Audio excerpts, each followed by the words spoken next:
دیکھیے علامہ خالد محمود صاحب بھی چلے گئے، کتنے بڑے علامہ تھے، فرق باطلہ کے مقابلے میں بالکل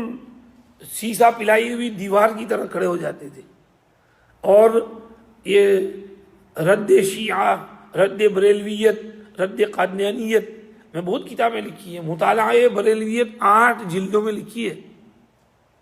اور پھر ابھی آثار التنزیل، آثار الحدیث،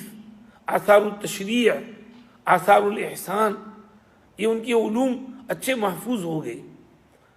ختم نبوت میں بیان کیا کرتے تھے برمنگھم میں، بہت لمبا چوڑا ماشاءاللہ اچھا بیان کرتے تھے۔ اور ایک مرتبہ شیفیلڈ میں ہم گئے ہوئے تھے، تو وہاں ختم نبوتی کا جلسہ تھا، علامہ صاحب آئے اور کہا گیا کہ یہ کرسی پہ بیٹھ گئے، میں بات کر رہا تھا، میں نے اپنی بات مختصر کر دی، انگلش میں تھی، علامہ صاحب اردو میں کرنے والے تھے، تو اب علامہ صاحب سے مصافحہ ملاقات بیٹھے،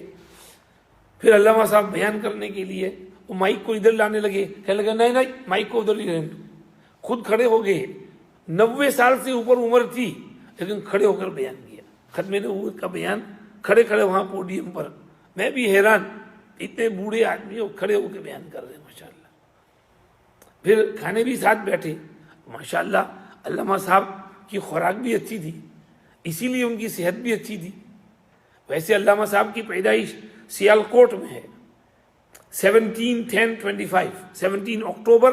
1925، اور وفات 14 مئی 2020۔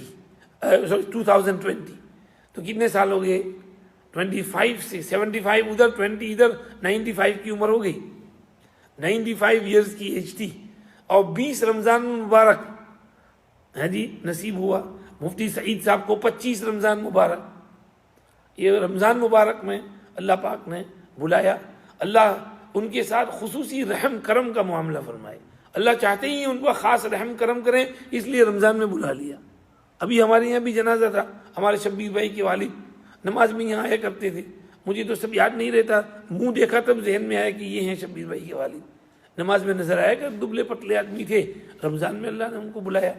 اللہ پاک ان کو جنت الفردوس میں غریق رحمت فرمائے۔ علامہ صاحب نے بھی وہاں سیالکوٹ میں پیدائش کے بعد وہاں کچھ پڑھا، اس کے بعد دارالعلوم دیوبند تشریف لے گئے، وہاں رہے، پھر دارالعلوم دیوبند میں اس وقت ذرا کچھ ٹرموئل تھا، کچھ اساتذہ ڈابھیل چلے آئے تھے، تو علامہ صاحب بھی پھر وہاں سے ڈابھیل چلے آئے، اور ڈابھیل میں علامہ شبیر احمد عثمانی سے پڑھا، مولانا ادریس کاندھلوی رحمۃ اللہ علیہ وہاں تھے، ان سے پڑھا، مفتی شفیع صاحب سے پڑھا، اور فارغ ہو کے پھر واپس پاکستان گئے، اور پھر 1966 میں یہاں آئے اور برمنگھم یونیورسٹی میں اپنی پی ایچ ڈی کی، اور اس کے بعد آپ نے یہاں اسلامک اکیڈمی آف مانچسٹر قائم کی، اور پاکستان کے ساتھ بھی تعلق رہا آنا جانا، اور وہاں شریعت اپیلنٹ بینچ جو بنا تو اس کے آپ بھی رکن رکین تھے، اور اس لائن سے وہاں بھی خدمت دیتے رہے، یہاں بھی خدمت دیتے رہے۔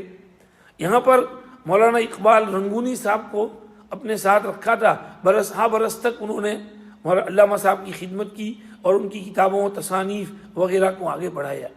تو یہ تھے علامہ صاحب، حاضر جواب بہت تھے، یعنی دماغ بہت تیز تھا، نکتے نکالنے میں بہت ماہر تھے، بات میں چھوٹے چھوٹے نکتے نکالتے تھے، یہ بعض آدمیوں میں خوبی ہوتی ہے، علامہ صاحب کو اللہ پاک نے یہ خوبی نصیب کی تھی۔ اور کسی نے بھیجا واٹس ایپ کے اوپر کہ وہاں پاکستان میں ایک جگہ قادیانیوں کا مناظرہ تھا اہل سنت سے، بریلویوں سے، اب بریلویوں کا مناظر جو ہے وہ وقت پر پہنچ نہیں پایا، تو انہوں نے علامہ صاحب کو کہا کہ آپ جلدی آئیے ورنہ یہ قادیانی جیت تسلیم کر لیں گے اور جیت کا دعویٰ کر دیں گے، تو آپ کو آنا ہے۔ تو علامہ صاحب فوراً تشریف لے گئے، اب وہاں بیٹھے تو قادیانی ادھر ادھر کی بحثیں، علامہ صاحب سب دلیلیں دیں تو وہ کاٹے، علامہ صاحب نے پھر اس کو ذرا لائن پر لیا، ادھر ادھر کی بات مت کرو، جو کام کی بات ہے وہ کرو، جو میں نے سوال کیا ہے اس کا جواب دو،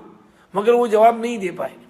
بالآخر انہوں نے یہ کہہ دیا کہ ہم لوگ آپس میں ایک ہو کر کام کر رہے ہیں، تم لوگوں میں آپس میں اختلاف کتنا ہے،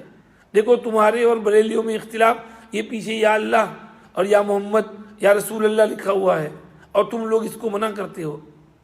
تو اب علامہ صاحب اس کا کیا جواب دیں؟ فوراً علامہ صاحب نے کہا کہ بھئی یہ یا اللہ یا محمد یا رسول اللہ یہ عربی والا تو نہیں ہے، یہ تو اردو والا ہے۔ اس کا مطلب یہ کہ ہم لوگ مانتے ہیں یا تو اللہ کو یا رسول اللہ کو، قادیانی کو ہم نہیں مانتے، اس لیے یہ یہاں لکھا ہوا ہے کہ یا تو اللہ کو مانو یا محمد رسول اللہ کو مانو، قادیانی کو نبی مت مانو، اس لیے لکھا ہوا ہے۔ اب بر وقت یہ جواب آنا یہ اللہ کی طرف سے الہامی جواب ہے۔ وہ علامہ صاحب کو ایک شیعہ نے کہا کہ خدیجہ افضل ہیں کہ عائشہ افضل ہیں، اور دلیل قرآن سے چاہیے۔ علامہ صاحب نے کہا وَلَلْآخِرَةُ خَيْرٌ لَكَ مِنَ الْأُولَىٰ، دوسری بہتر ہے پہلی سے، یعنی دوسری بیوی عائشہ، پہلی بیوی ہے خدیجہ، تو دوسری بہتر ہے پہلی سے، اس کو تو چپ کر دیا۔ تفسیر مقصود نہیں تھی، آپ کوئی تفسیر تھوڑی ہی لکھ رہے تھے کہ تفسیر میں یہ تفسیر نکتہ نہیں ہے، کوئی قرآن میں تحریف نہیں ہے، یہ بر وقت اس شیعہ کو چپ کرنے کے لیے ایسا کہنا پڑا۔ تو بعض مرتبہ ایسا سمجھیے کہ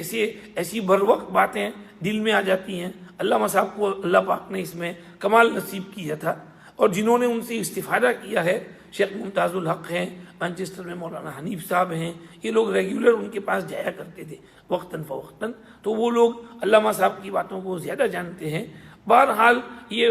بڑے مشائخ تھے، اکابر تھے، علماء تھے، اہل اللہ تھے، اور موت العالم موت العالم،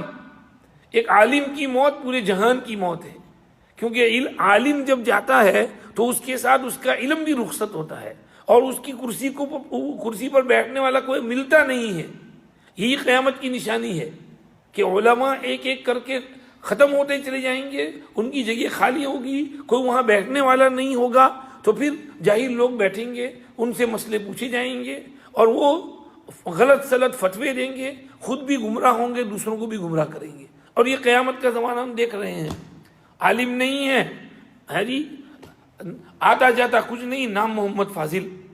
اور مسئلے بیان کرنا شروع کر دیا، انٹرنیٹ پہ یوٹیوب اسکالر بن گئے، حالانکہ اسکالر نہیں ہے، اسپیکر ہیں، مسائل میں کوئی گہرائی نہیں ہے، پذیرائی نہیں ہے، گہرائی نہیں ہے، اور بس مسائل کے جوابات دینا شروع کر دیتے ہیں۔ تو اللہ پاک اس سے ہماری حفاظت فرمائے۔